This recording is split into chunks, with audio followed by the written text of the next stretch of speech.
तो बहुत बहुत स्वागत है दोस्तों आपके अपने YouTube चैनल उद्देश्य जीके पर। और आज की क्लास आपके लिए बहुत ही महत्वपूर्ण होने वाली है दोस्तों।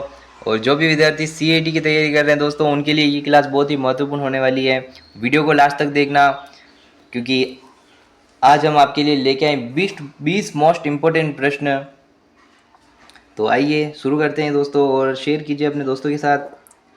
तो पहला प्रश्न, पश्चिमी विक्षोभ यह चक्रवात भूमध्य सागर से आकर राजस्थान सहित उत्तरी पश्चिम भारत में वर्षा करते हैं, जिससे कौन सी फसल को लाभ मिलता है। तो दोस्तों, पश्चिमी विक्षोभ से कौन सी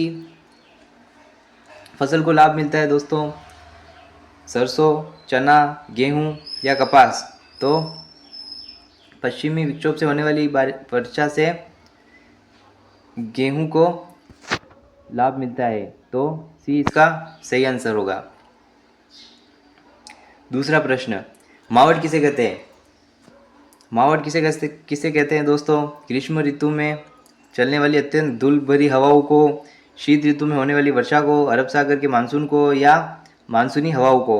तो मावट किसे कहते हैं दोस्तों? शीत ऋतु में होने वाली वर्षा को मावट कहते हैं।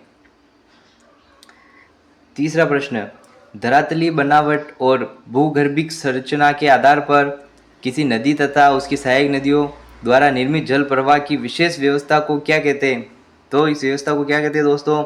जल अपर्दन, बीहड़, मरुस्थलीकरण या अफवाह तंत्र? तो इस व्यवस्था को अफवाह तंत्र कहते हैं। तो क्लास को शेयर करते रहना दोस्तों। चौथा प्रश्न, अरावली पर्वत के पूर्वी भाग में बहने वाली नदियाँ गिरती है। तो पर्वत के पूर्वी भाग में बहने वाली नदियाँ कहाँ गिरती है दोस्तों? बंगाल की खाड़ी में, अरब सागर में, जय सागर में, या कच्छ के रण में? तो बंगाल की खाड़ी इसका सही आंसर होगा। पांचवा प्रश्न, अरावली से पश्चिम भाग में बहाकर अपना जल अरब सागर में ले जाने वाली नदियों का चयन करें। तो अरब सागर में ले जाने वाली नदियों का चयन करना है दोस्तों, जो कि अरावली से पश्चिम भाग में बहाकर अपना जल अरब सागर में ले जाती है। तो बनास, काली सिंध, पार्वती चंबल, माही, लूणी, साबरमती, पश्चिम बनास, घग्गर, बाणगंगा, कातली, साबी, रूपारेल, या बनास, माही, बाणगंगा, पार्वती, रूपारेल? तो कौन सी हो जाएगी दोस्तों? माही, लूणी, साबरमती एवं पश्चिमी बनास? तो बी इसका सही आंसर होगा। निम्नलिखित में से कौन सी एक आंतरिक प्रवाह तंत्र की नदी नहीं है? तो छठे प्रश्न में पूछा है दोस्तों, कौन सी एक आंतरिक प्रवाह तंत्र की नदी नहीं है? तो कातली नदी, बाणगंगा नदी, लूणी नदी, या रूपारेल नदी? तो लूणी नदी, जो कि अरब सागर में अपना जल प्रवाहित करती है। तो इसका सही आंसर भी ये होगा।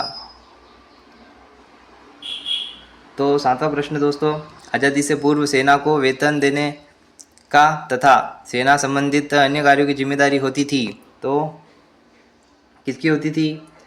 राजा की, बख्शी की, प्रधान, या खजांची की? तो आज़ादी से पूर्व सेना को वेतन देने का तथा सेना संबंधित अन्य कार्यों की जिम्मेदारी बख्शी की होती। तो भी इसका सही आंसर है। आठवां प्रश्न, 1935 ईस्वी का भारत शासन अधिनियम कब लागू हुआ? तो कब लागू हुआ दोस्तों? 24 अप्रैल 1935 ईस्वी, 1 अप्रैल 1935 ईस्वी, या 1 अप्रैल 1937 ईस्वी, या 10 अप्रैल 1937 ईस्वी? तो भारत का शासन अधिनियम कब लागू हुआ दोस्तों?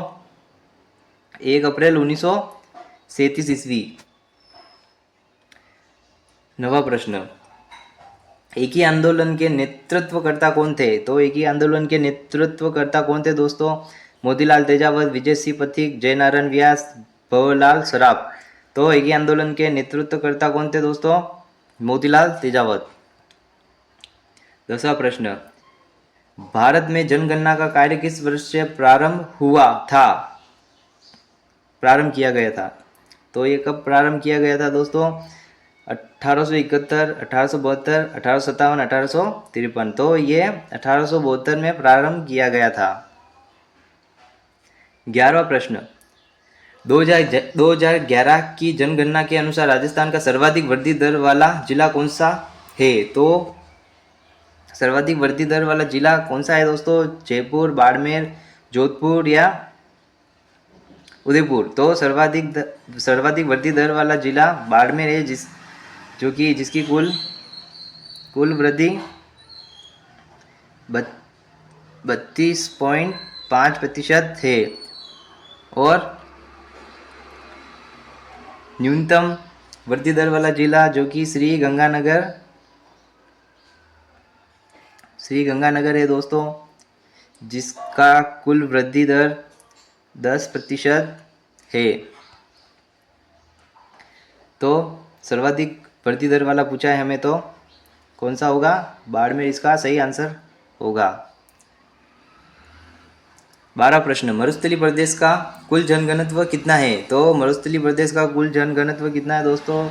135 व्यक्ति प्रति वर्ग किलोमीटर, 140 व्यक्ति प्रति वर्ग किलोमीटर, 130 व्यक्ति प्रति वर्ग किलोमीटर या 145 प्रति व्यक्ति वर्ग किलोमीटर। तो 130 व्यक्ति प्रति वर्ग किलोमीटर,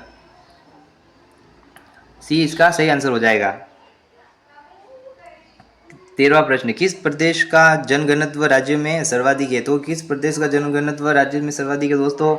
पूर्वी मैदान का, मरुस्थलीय प्रदेश का, अरावली का या दक्षिण पूर्वी पठार का? तो पूर्वी मैदान का जनघनत्व राज्य में सर्वाधिक है, जो कि कुल 20% भूभाग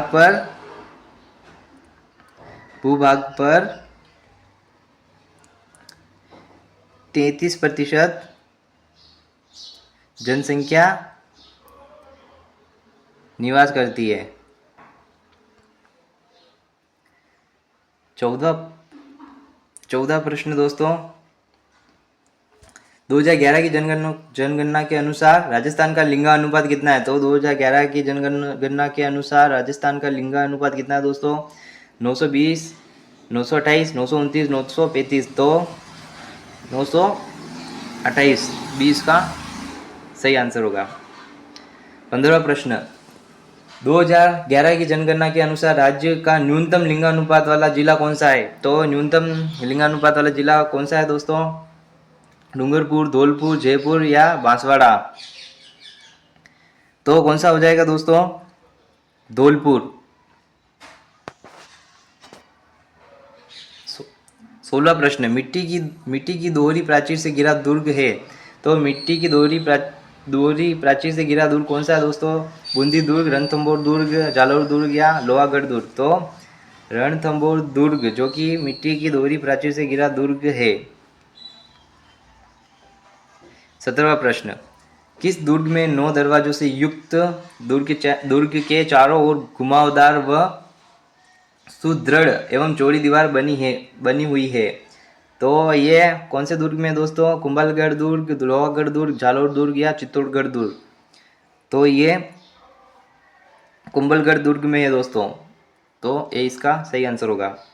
18वां प्रश्न, मूसी रानी की छतरी अवस्थित है। मूसी रानी की छतरी कहाँ अवस्थित है दोस्तों? करौली, अलवर, बूंदी या जयपुर? तो मूसी रानी की छतरी अलवर में अवस्थित है।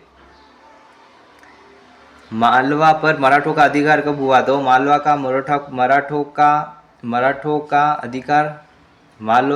पर मराठों का अधिकार कब हुआ? 1730 ईस्वी, 1738 ईस्वी, 1735 ईस्वी या 1736 ईस्वी?